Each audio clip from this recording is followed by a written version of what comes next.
Hello student, এর আগে আমি একটা উপপাদ্য জিরো দিয়েছি, দেখিবে ক্লাস 8-এর। একটি সরলরেখার উপর অপর একটি সরলরেখা দণ্ডায়মান হলে উৎপন্ন সন্নিহিত কোণ দুটির সমষ্টি দুই সমকোণের সমান। সেটি আমি কী করে, সেখানে আমি বলেছি উপপাদ্যের বডি কটা, উপপাদ্য কীভাবে করতে হয়, উপপাদ্যের কথাটাকে কীভাবে বিশ্লেষণ করতে হয়, স্বীকার কীভাবে লিখতে হয়, প্রামাণ্য বিষয় কী করে করতে হয়, সব বলেছি আমি এখানে। প্রতিটা উপপাদ্যতে তুমি যদি আস্তে আস্তে ধারাবাহিক শিখতে শেখো, তুমি অন্তত যে কোনো উপপাদ্যের, একটা 8-এর স্টুডেন্ট একটা ক্লাস 10-এর উপপাদ্যের ছবি এঁকে দিবে, স্বীকার করে দিবে আর প্রামাণ্য বিষয়টি করে দিবে। যেদিন এইটা হবে সেদিন তুমি উপপাদ্যের প্রকৃত জগতে ঢুকছো। প্রমাণ নাও পাইতে পারো, প্রমাণটা নাও পাইতে পারো, অঙ্কনটা নাও পাইতে পারো, কিন্তু স্বীকার এবং প্রামাণ্য বিষয়ে তোমাকে যে কোনো জ্যামিতিক কথা যেদিন তুমি করতে শিখে যাবে সেদিন তোমার মধ্যে সেন্স এসে গেছে, জ্যামিতিক সেন্স বলা হয় এটাকে। এইটা হচ্ছে উপপাদ্যের মানে বিউটি। উপপাদ্য মানে আমি বলেছি জ্যামিতিক কিছু কথা, সেই জ্যামিতিক কথাগুলোকে প্রমাণ করতে হবে। সেইটাই জ্যামিতিক কথাগুলো আমরা জানি, সেই জ্যামিতিক কথাগুলোকে প্রমাণ করতে হবে। এখানে আমরা বিপ্রতীপ কোণ সম্বন্ধে উপপাদ্য করব। এইটাই উপপাদ্য 1, পাতা নম্বর 75, ক্লাস 8-এ আছে। দেখো কথাটাও আমি লিখছি। দুটি সরলরেখা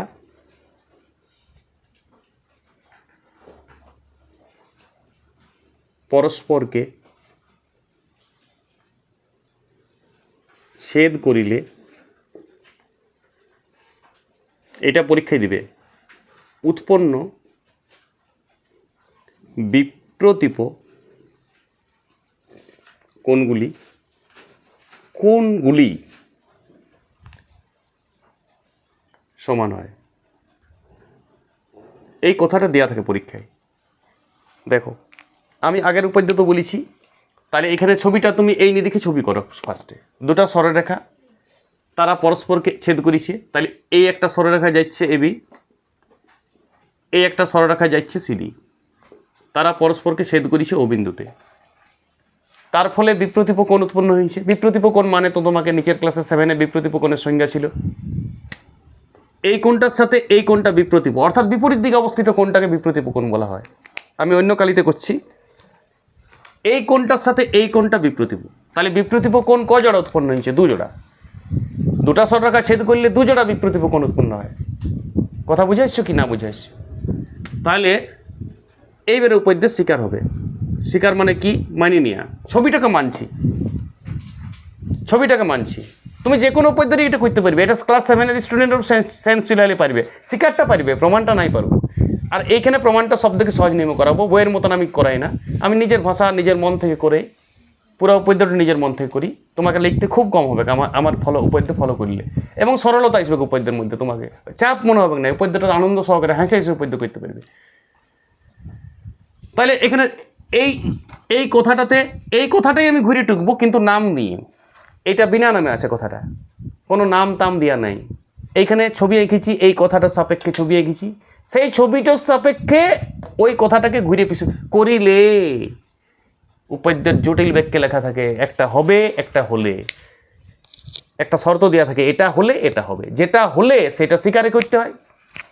দুটি সরলরেখা পরস্পরকে ছেদ করিলে এটা স্বীকার হবে। উৎপন্ন বিপ্রতীপ কোণগুলি সমান হবে, এটা প্রামাণ্য বিষয় করতে হবে। কথাটাই তোমার দেওয়া থাকবে, আর তো কিছু দেওয়া থাকবে না। কথাটাই তোমার সম্পদ। কথাটাকে দুটা বাক্যে বিশ্লেষণ করতে হবে। কথাটার মধ্যে স্বীকার আর প্রামাণ্য বিষয় লুকিয়ে থাকে, সেটা তোমাকে ক্যাচ করতে হবে। ছাত্রছাত্রীরা এটাই বুঝতে শিখবে। এই উপপাদ্যটা বড় কথা নয়, তোমাকে তো অন্য উপপাদ্য দেবে, তুমি যে কোনো উপপাদ্য স্বীকার করতে শিখতে হবে। এটা একটা আর্ট, এটা একটা বিউটি।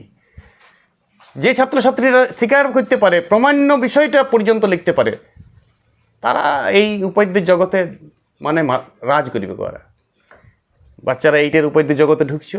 আমি বলেছি ক্লাস 10 পর্যন্ত প্রায় 50-60টা উপপাদ্য আছে, এক্সট্রা উপপাদ্য ধরলে প্রায় 200-300। তুমি যেদিন আমি 200-300 উপপাদ্যই পারি, আমাকে 500 উপপাদ্য দিলে আমি 500ও পারি। তুমি যথা থেকে উপপাদ্য দেবে সেটাই আমি প্রমাণ করে দেবো। সামনে পিছনে কোথাও বই থাকে না, অনেক দিন ধরে প্র্যাকটিস করে এটা হয়েছে। তাহলে দুটি সরলরেখা পরস্পরকে ছেদ করিলে, তাহলে দুটা সরলরেখা তো আমি ছেদ করিয়ে দিয়েছি অলরেডি ছবিতে। তাহলে সরলরেখা এবি নাম দেওয়ার দরকার নেই, সরলরেখা কথাটাও আমি লিখবো না, উপরে দাগ দিয়ে আছে তো। আমি খুব কৃপণ লেখার ক্ষেত্রে, কিন্তু আমার ভাষাটা উৎকৃষ্ট ভাষা হবে। সব থেকে যে ভালো ভাষা দেয় তার মতন হবে। আমি বলছি না আমি সব থেকে ভালো ভাষা দিই, সব থেকে যারা ভালো ভাষা দেয় আমার ভাষাটা তাদের দলের হবে। এবং কম লিখবো, আমি অনেক কৃপণ, বেশি ভাষা আমি পছন্দ করি না ম্যাথামেটিক্সে। সব দিকে যেটা না লিখলে নয়, এটা কোনো সাহিত্যের সাবজেক্ট নয়। সাহিত্যের সাবজেক্টের জন্য একটা সাবজেক্ট আছে বাংলা বলে, ইংলিশ বলে। তো এখানে সাহিত্য জ্ঞান দেখাবার জন্য দেয়নি পদ্যটা জ্যামিতিক সেন্সটাকে তুলে ধরার জন্য দিয়েছে। তাহলে সরলরেখা এবি ও সরলরেখা সিডি পরস্পরকে ও বিন্দুতে ছেদ করেছে। বাস, তার ফলে বিপ্রতীপ, যেমন আগেবারে তার ফলে সন্নিহিত কোণ উৎপন্ন হয়েছিল, এবারে বিপ্রতীপ কোণ উৎপন্ন হয়েছে। তার ফলে এটার ফলে ছেদ করার ফলে তো বিপ্রতীপ কোণ হয়েছে, তার ফলে উৎপন্ন বিপ্রতীপ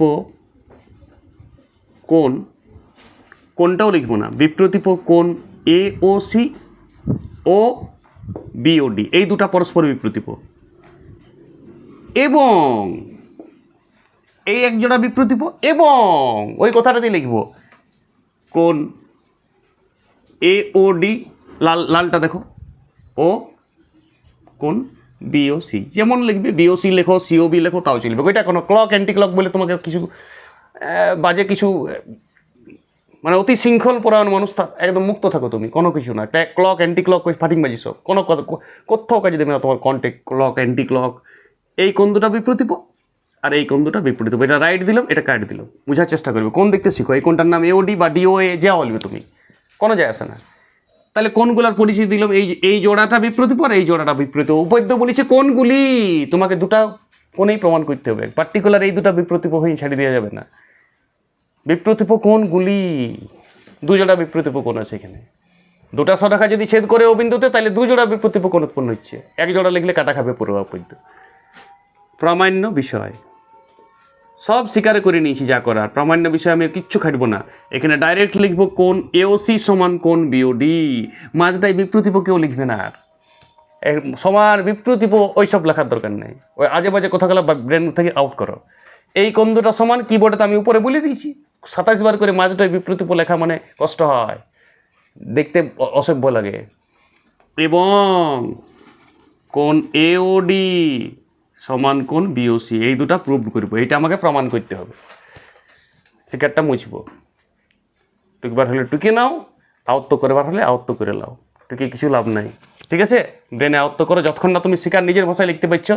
এই উপপাদ্যটা জীবনের উপপাদ্য নয়, 50টা উপপাদ্য তোমার পেছনে লাগিয়ে থাকবে, 150 এক্সট্রা, 200 উপপাদ্য তোমাকে কন্ট্রোল করতে হবে ক্লাস 10-এর মধ্যে, 3 বছরের মধ্যে কন্ট্রোল। তবে তোমার জ্যামিতিক সেন্স তৈরি হবে, তবে তুমি ম্যাথমেটিক্সের জগতে ঢুকবে।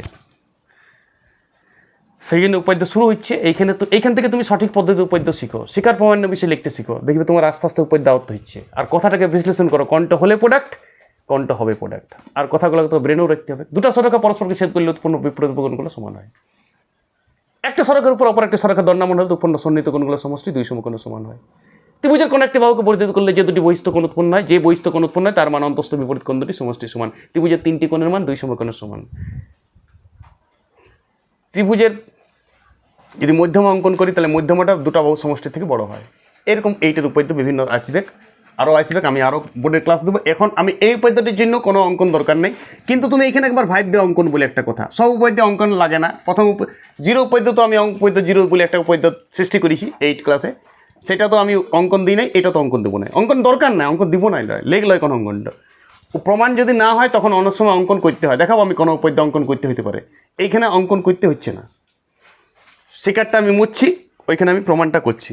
দেখো কত সহজ আমি প্রমাণটা করব, ছবি মুছা যাবে না কিন্তু। আর আরেকটা কথা, উপপাদ্যে পাতা উল্টাবে না, কারণ আমি ছবিটা দেখে দেখে করছি। যে টিচার খাতা দেখবে সেও তোমার ছবিটা 20 বার তাকাবে। তাহলে এক পাতায় ছবি, এক পাতায় প্রমাণ, ওইসব করলে কাটা খাবে। কোথাও বলছিস তুমি যে ভাবছো যে ছবিটা স্যার দেখবে না, প্রমাণ প্রতিটা লাইনে ছবিটা দেখে দেখে করতে হয়। তাহলে স্যারও খাতা দেখবে ছবিটা দেখে দেখে, তাহলে তুমি পাতা উল্টাবে না, নাহলে কিন্তু তুমি কাটা খাওয়ার মানে লেখা নেই সংবিধানে যে তুমি পাতা উল্টালে কাটা খাবে, কিন্তু স্যার কাটবে, স্যার তো উপদেশ দেখ তোমাকে। এটা প্রথম শিখাবে ঠিকঠাক। প্রমাণ দেখো, এবি সরলরেখার উপর ও বিন্দুতে ওসি দণ্ডায়মান দেখতে পাচ্ছি আগের উপপাদ্যের মতন। ওই তো দণ্ডায়মানের উপপাদ্য, ওই জন্য আমি জিরো উপপাদ্য দিয়ে করেছি। তার মানে এই দুটা কোণের সমষ্টি 2 সমকোণ। এইটা ডাইরেক্ট লাগানো হচ্ছে এখন এইটা বর্তমানে, কিন্তু ওই দুটা সমষ্টি 2 সমকোণ তুমি কখনো প্রমাণ করেছো কি? 2012 সালের আগে 8 ক্লাসের সিলেবাসে ওই পদ্যটা ছিল, হঠাৎ 2012-এর পরে ওই পদ্যটাকে আউট অফ ইন্ডিয়া করে দিয়েছি। তাহলে বলে এই কথাটা আমি কী করে পাচ্ছি? এই কথাটা তো চিরসত্য লয়, তাহলে ওই জন্য আমি উপদ্য জিরোটা দিলাম। কথা বুঝে এসছো? এই উপদ্যতেই আগের উপদ্যের যেটা জিরো উপদ্যের কথাটা কাজে দিচ্ছে। দেখো খাতার তাকাবে, সরলরেখা এবি এর উপর ও বিন্দুতে ওসি সরলরেখা দণ্ডায়মান। সরলরেখা লিখছি না, সরলরেখার উপরে দাগ আছে। অতএব কোণ এ ও সি যুক্ত কোণ বি ও সি সমান 180 ডিগ্রি। কোথায় পড়েছি? একটু আগে উপদ্য প্রমাণ করেছি, উপদ্য জিরোতে। আর এটা প্রমাণ করবো না, এটা ডিরেক্ট কাজে লাগাবো। এই তো এবার এরপর থেকে আমি বিপ্রতিপ কোণটাও ডিরেক্ট কাজে লাগাবো, এটা প্রমাণ করছি এখন। এরপরে 3 নম্বর যদি উপদ্য আসে সেখানে আমি বিপ্রতিপ কোণটা ডিরেক্ট প্রমাণ করবো। এইটাই উপদ্যের বিউটি। যেটা আমি আগে প্রমাণ করছি সেটা পরের উপদ্য ডাইরেক্ট ইউজ করতে পারবো। ওইটা প্রুভ করে নিয়েছো তুমি। ফেলে আসা যে উপপাদ্য, সে এখন বিপ্রতিপ কোণগুলো সমান আমি প্রতিষ্ঠা করছি। এরপরের যত কিছু উপপাদ্য আসবে তোমার এক্সট্রা ওই বিপ্রতিপ কোণগুলি সমান, ওইটা ডাইরেক্ট আমি ইউজ করতে পারি। ধ্যান দেবে এইটা। কিন্তু এখন আমি এটা প্রমাণ করছি, এখন ইউজ করতে পারি না। এটা আমি আগে উপপাদ্য জিরোতে প্রমাণ করে নিয়েছি। দেখো আবার দেখো সিডি সরলরেখার উপর, সরলরেখা সিডি এর উপর ও বিন্দুতে, ওইদিকে তাকাও, ওইদিকে ঘুরতে হবে তোমাকে। এই ছবিটাকে ঘোরাও, মনে মনে ব্রেন থেকে ঘোরাও। ওবি দণ্ডায়মান আছে, দণ্ডায়মান ওবি। তাহলে বলো এই কোণটার এই কোণটা মিলেও তো 180 ডিগ্রি হবে। তাহলে কোণ বি ও সি যুক্ত কোণ বি ও ডি সমান 180 ডিগ্রি। এটা 2 নম্বর। এইবারে ধ্যান দাও, এবারে দেখো,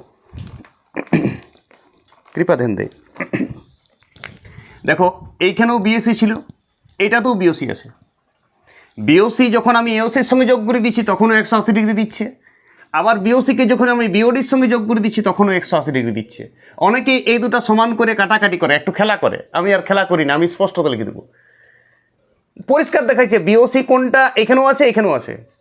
তাহলে এ আর এ নিশ্চয়ই সমান বটে।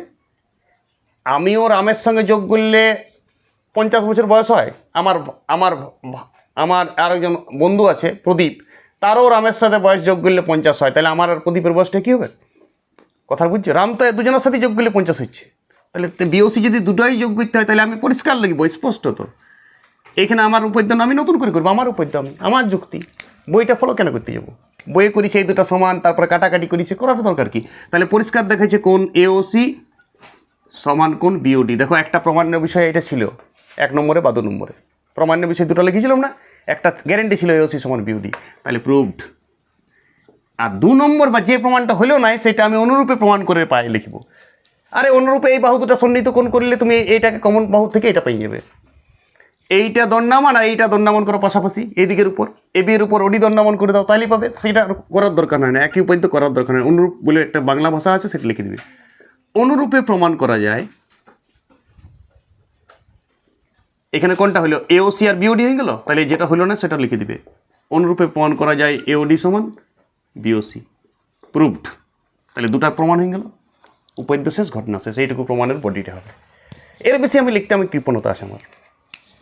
তোমার যদি মন চাই বইয়ের মতন করে লিখবে, লেখো। মাঝে এত সমান, বিপ্রতিপ সমান, হ্যান ত্যান কিছুটা ইড়িং বিড়িং যা পারিছে যেখানে পারিছে, এইটা তোমার যুক্তি, তোমার শৌখিন। তুমি চেঞ্জও করতে পারো, এই দুটো সমানও করতে পারো, আমি কিছু বলবো না।